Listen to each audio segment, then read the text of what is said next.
여러분, 우리가 공자 잘 아시죠? 동양의 철학 사상을 확립하신 분이 공자 선생님이십니다. 공자 선생님으로부터 이루어진 이 동양 철학 사상은요, 명자라는 이 분을 통해서 완전히 확립을 하는데, 명자에 보면 이 사독이라고 하고 사덕이라는 항목이 나옵니다. 이 사덕이 이런 내용입니다. 척언지심, 그리고 수호지심, 사양지심, 마지막으로 시비지심이라는 겁니다. 이것이 사람이 갖추어야 될 네 가지 중요한 덕목이고, 이 덕목은 반드시 사람이 갖추어야 한다라고 이야기를 하고 있습니다. 여러분, 척언지심은 다른 사람을 긍휼히 여기는 마음이에요. 다른 사람이 어떤 힘든 일이 있고 어려움이 있으면 그 사람과 함께 공감하는 것을 척언지심이다라고 이야기를 합니다. 이것은 한마디로 인이다라고 표현을 하죠. 그리고 수호지심은 자신의 잘못을 부끄러워할 줄 알고 타인의 잘못에 대해서 미워할 줄 아는 마음을 말합니다. 이것을 의라고 이야기하죠. 그리고 사양지심은 타인에 대한 예의를 갖추어야 한다라는 말입니다. 나보다 힘이 없는 사람이든 연약한 사람이든 할 것 없이 반드시 타인에 대한 예를 갖추어야 한다라는 말이죠. 그래서 이것을 예다라고 이야기하죠. 마지막으로 시비지심입니다. 이것은 옳고 그름을 판단할 수 있는 능력을 말합니다. 이것을 지라고 이야기하죠. 세상의 모든 지식이 바로 옳고 그름을 판단하는 데서 출발하게 된다라는 말이죠. 여기에서 명자는 이렇게 이야기합니다. 척언지심이야말로 타인의 고통과 불행을 함께 느끼고 공감하는 능력이야말로 사람이 갖추어야 될 최고의 덕목이다라고 이야기합니다. 여러분, 지난 시간부터 우리가 지난 시간부터 계속해서 나누는 말씀이 타인에 대한 비판과 판단을 하지 말아야 된다라는 이야기를 했죠.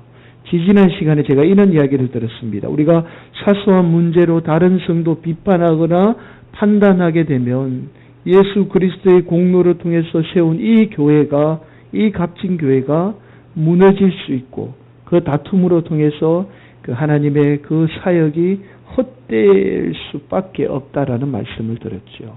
그리고 지난 시간에 이런 말씀을 들었습니다.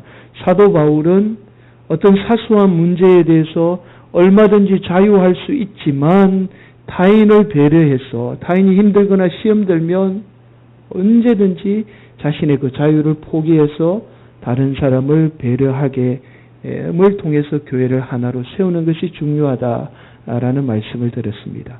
여러분, 우리가 타락한 결과가 이기심이죠. 나만 생각하는 거죠. 교회 안에서도 나만 생각하고 내 중심적으로 신앙생활하면 우리는 절대로 이 하나님의 거룩한 교회가 하나 될 수가 없습니다. 그래서 철저하게 남을 배려하는 것이 중요하죠. 여러분, 서두에서 제가 명자의 척언지심의 마음에 대해서 이야기를 들었습니다. 이것이 인간이 가장 갖추어야 할 기본 도리라는 거죠. 자, 이 덕목에서 우리 예수 믿는 사람은 한 단계 더 나아가야 돼요. 사람의 마음에 공감하는 것도 중요하지만 우리 예수 믿는 사람은 예수님의 마음을 알아가는 이 척언지심의 마음이 참 중요합니다.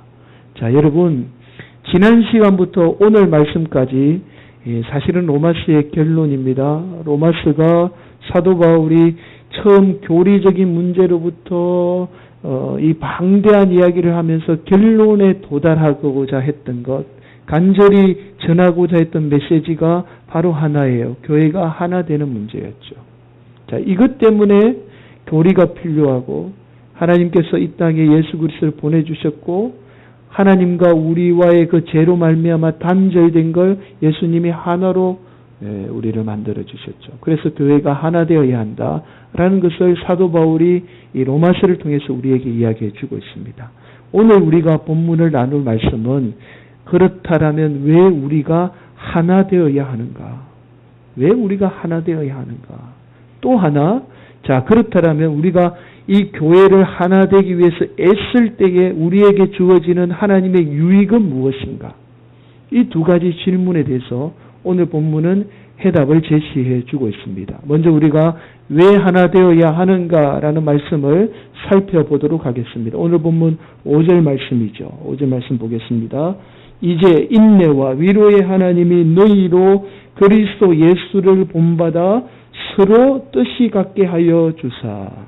자, 5절 말씀 보니까 너희로 그리스도 예수를 본받아 서로 뜻이 같게 하여 주사. 여기서 중요한 단어가 뭐죠? 본받아라는 말씀이죠. 자, 우리가 예수 그리스도를 본받아 서로 뜻이 같게 하여 주사라는 말은 어떤 말씀이냐면 예수 그리스도를 본받아 서로 하나 되라라는 거예요. 한 뜻이 되어라라는 말씀이죠. 자, 여러분, 그리스도인의 궁극적인 삶의 목적이 무엇입니까? 예수님 닮는 거예요. 자, 우리가 예수님의 은혜 깨닫게 되면, 예수님 사랑하게 되면 예수님 사랑하는 만큼 우리가 예수님 닮아갑니다. 이것은 진리예요, 여러분. 사랑하는 만큼 예수님 닮게 되어 있습니다.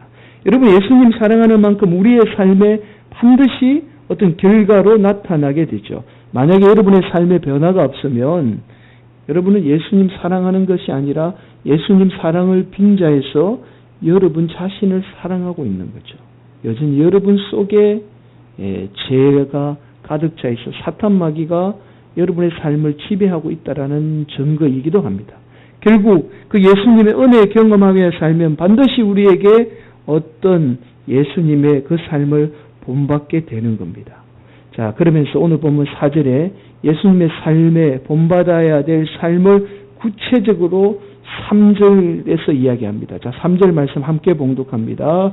시작. 그리스도께서도 자기를 기쁘게 하지 아니하셨나니 기록된 바 주를 비방하는 자들의 비방이 내게 미쳤나이다 함과 같으니라. 여러분, 이 말씀을 유진 피터슨 목사님이 오늘의 말로 성경을 번역을 해봤습니다. 자, 한번 보실까요? 자, 다음 화면인데요. 예수님께서 하신 일이 바로 이것입니다.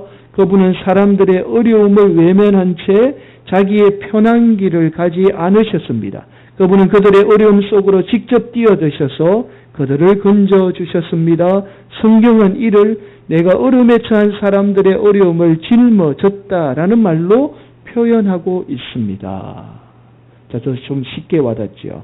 예수님은 우리의 어려움을 외면하지 않았다라는 말씀이죠. 이 말씀을 우리 성경은 이렇게 말씀합니다. 자기를 기쁘게 하지 아니했다라고 말씀하죠.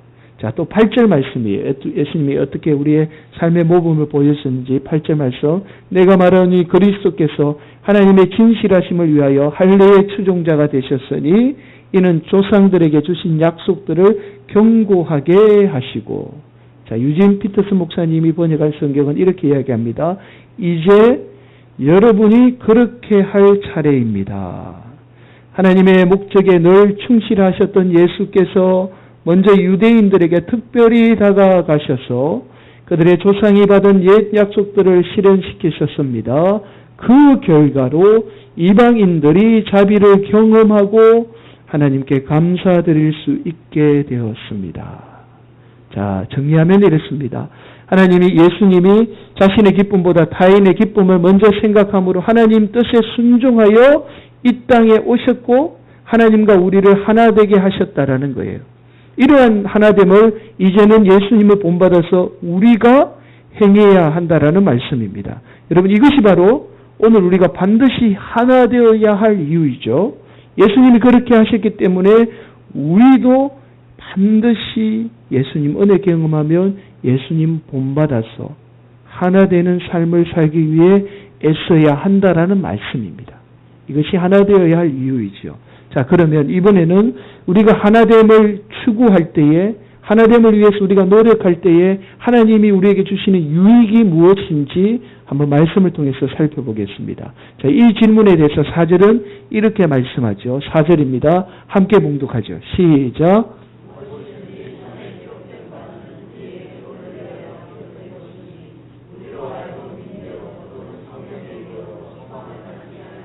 네, 오늘 말씀은 이런 말씀이에요. 성경 말씀이 비록 오래전에 기록된 말씀이지만 우리가 하나 되게 하였을 때에 우리에게 어떤 유익이 있는지 성경 말씀은 우리에게 분명하게 증거해 주고 있습니다라는 말씀이에요.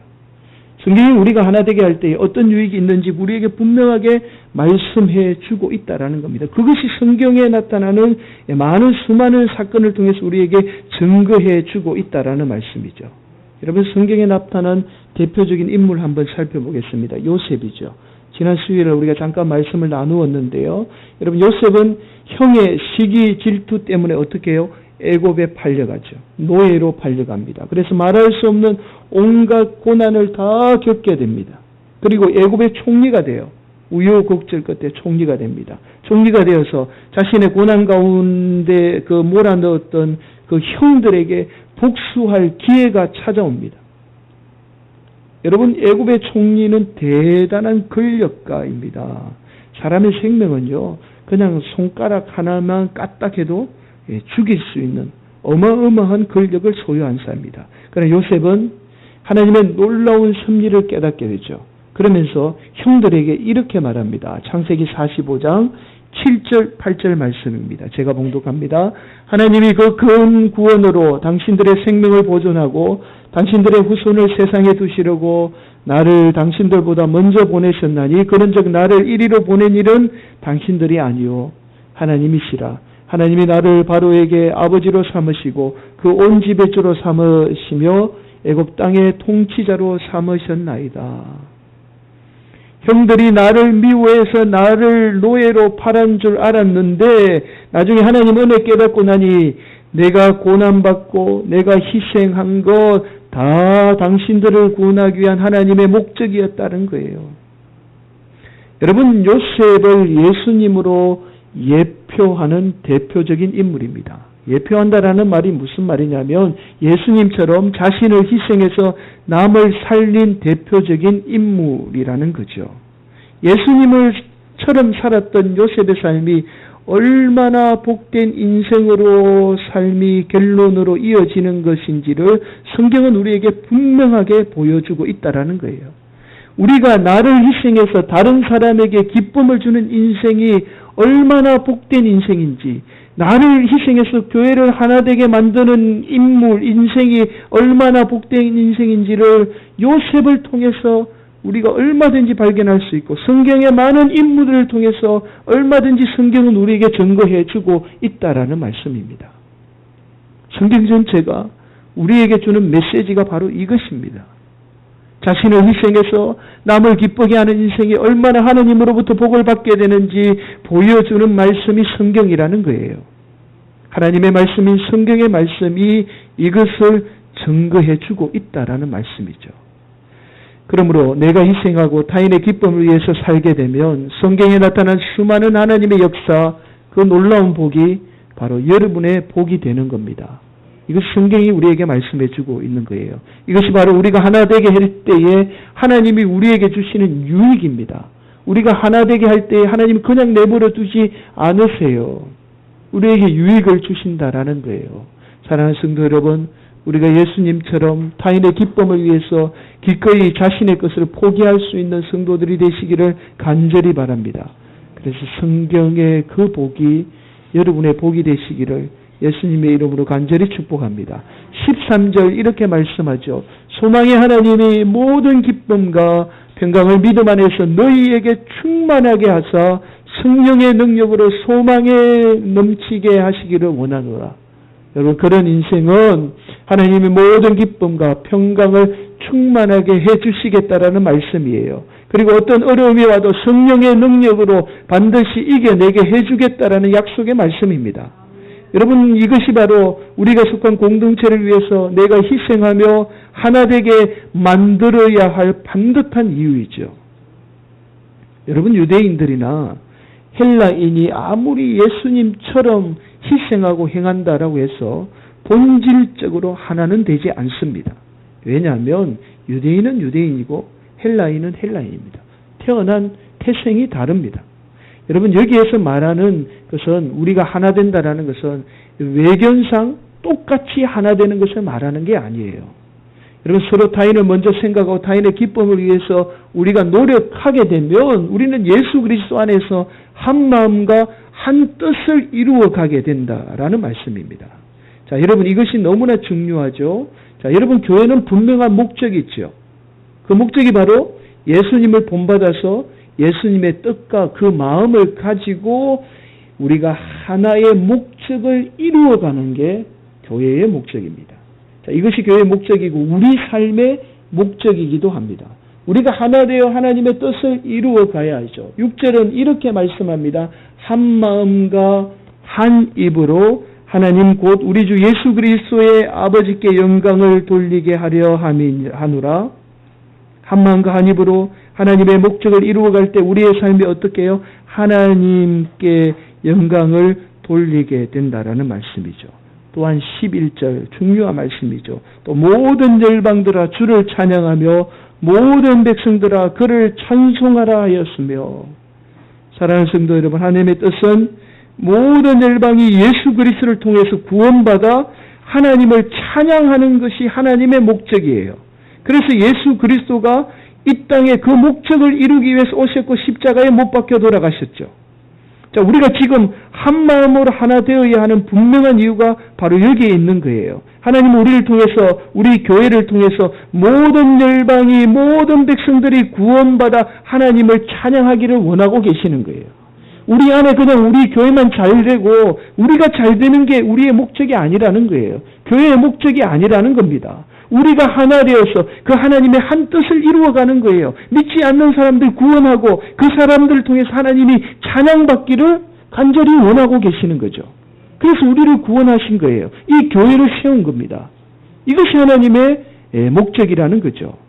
여러분, 이 뜻을 우리가 이루어가기 위해서 반드시 우리가 한 마음 한 뜻이 되어야 되고 하나가 되어야 한다라는 말씀이죠. 하박국 선지자의 예언처럼 이는 물이 바다 덮음같이 여호와의 영광을 인정하는 그날까지 우리가 하나 되어서 그 하나님의 뜻을 이루어가야 되는 아름다운 공동체가 되어야 한다라는 하나님의 말씀입니다. 이것을 이루어갈 때에 성경의 약속은 반드시 우리의 약속이 된다라는 메시지죠. 여러분, 우리가 잠깐 영상 하나 보고 오늘 말씀을 좀 마칠까 합니다. 이 영상은 지난 2018년도에 러시아 월드컵 때에 아깝게 준우승한, 여러분 여성들은 별로 관심 없죠. 2018년도 누가 우승해가 별로 관심 없을 건데, 준우승에 거친 크로아티아 축구 국가대표팀이 결승전을 앞두고 하나님께 예배하며 찬양하는 모습이에요. 크로아티아 국가대표. 잠깐 한번 볼까요?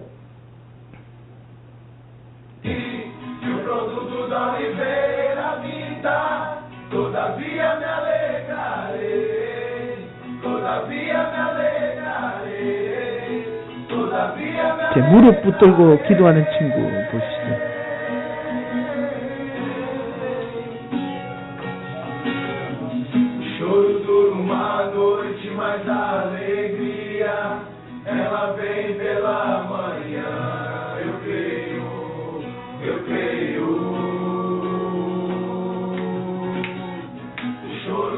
네, 그만 보도록 하겠습니다. 네.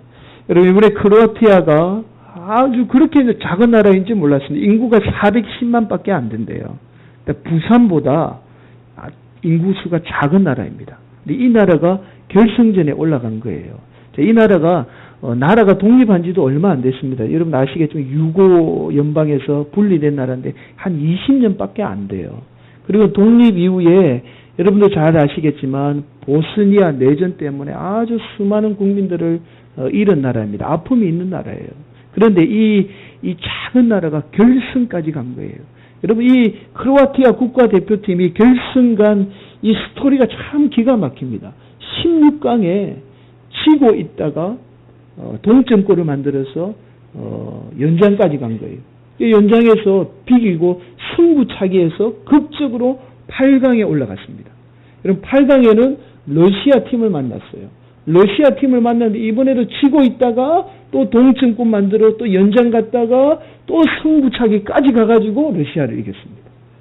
그리고는요, 4강에서 우승 후보인 잉글랜드를 만난 거예요. 이번에도 지고 있다가 후반 끝나기 전 5분에 동점골을 또 극적으로 넣었습니다. 그리고 연장에서 이겨서 결승까지 간 거예요. 체력이 다 바닥이 난 거예요. 여러분 영상 보면 무릎 붙들고 막 기도하면서 찬양하는 친구들 보이죠. 그러면서 이들이 한 번도 쉽게 이긴 적이 없어요. 그런데 절대로 포기하지 않습니다. 저 정도 되면 포기할 것 같은데 절대로 포기하지 않죠.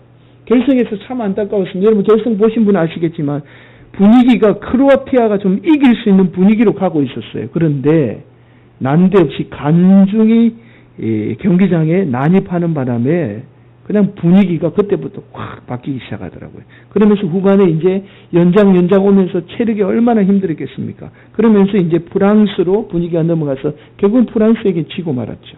그 전까지는 아주 잘 싸웠습니다. 여러분 이 영상 보시면 아시겠지만 여러분 이 선수들을 기적을 이번 2018년도 두 가지 기적이 일어났다 그러잖아요. 월드컵에 한국이 독일을 이긴 기적 하나, 그리고 하나는 크로아티아가 결승까지 간 기적. 이 두 가지 기적이라 그러잖아요. 여러분 이 영상 보시면 이 크로아티아 선수들을 통해서 기적을 이룬 힘이 뭐냐? 신앙의 힘이에요, 여러분. 하나 되게 하는 힘. 그리고 그 국민들의 아픔과 그 고통을 통해서 하나라는 힘들이 그 놀라운 결과를 이룩하게 된 거죠. 여러분 사랑하는 성도 여러분, 우리 교회가 하나님 뜻 안에서 반드시 하나 되어야 할 이유가 바로 여기에 있는 거예요. 하나님의 능력이 우리 안에 임하는 비결은 우리가 하나 될 때에 이 교회 안에 하나님의 능력이 역사합니다. 우리 삶도 마찬가지예요, 여러분. 여러분 나를 희생하며 우리가 속한 공동체를 위해서 내가 살아갈 때 내 삶 가운데 하나님의 능력이 임하는 거죠. 왜냐하면 내가 하나님 뜻을 이루어가기 때문에 당연히 하나님 나에게 능력을 주시는 거예요. 여러분 왜 내 삶에 예수님이 역사가 없죠? 왜 예수님이 역사하지 않죠? 이 의문의 해답이 바로 오늘 본문 말씀 속에 있는 거예요. 내가 얼마나 교회를 위해서 희생했느냐, 내가 얼마나 예수님에 의해서 희생하며 살아가고 있느냐, 여러분의 점검해 보십시오. 여러분 희생하는 만큼 하나님의 역사는 여러분에게 임하게 되어 있습니다. 이것이 성경 말씀을 통해서 우리에게 증거해 주는 말씀이고 우리가 반드시 희생하며 교회를 하나로 세워야 될 목적이라는 사실을 잊지 마시기를 바랍니다.